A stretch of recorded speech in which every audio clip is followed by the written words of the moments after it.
નમસ્કાર, સત્યમેવ જયતે લાઈવ ન્યૂઝમાં આપનું સ્વાગત છે। વડોદરામાં ભારે વરસાદ વચ્ચે વધુ એક ચિંતાજનક ઘટના સામે આવી છે।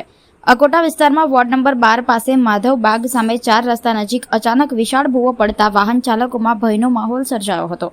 ઘટનાના પગલે સ્થાનિકોએ તંત્રની કામગીરી સામે પણ સવાલો ઉઠાવ્યા છે।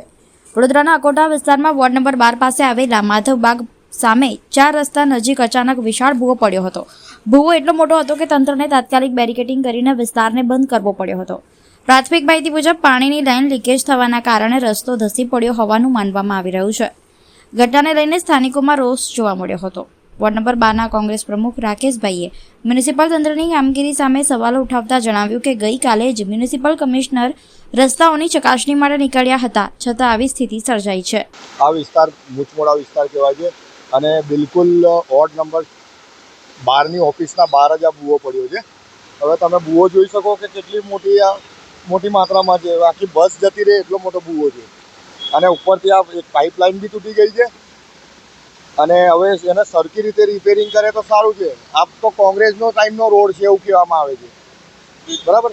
હવે આ કોંગ્રેસના ટાઈમ પર રોડ બનેલો છે, માનીએ છીએ કે કોંગ્રેસના ટાઈમ પર રોડ બન્યો છે, પણ હવે આ રિપેરિંગ એને પર 2-3 વાર તો રિપેરિંગ થયેલું છે એવું દેખાય છે, પણ રિપેરિંગની કામગીરી કેવી કરે છે એ ખબર નહીં પડતી। વરસાદ પણ પડી રહ્યો છે। હવે ભૂવો એ મોટો તો છે જ, હજુ મોટો થતો જશે। અંદરથી તમે જોશો તો અંદર બી પેલો ગુફા જેવું દેખાશે।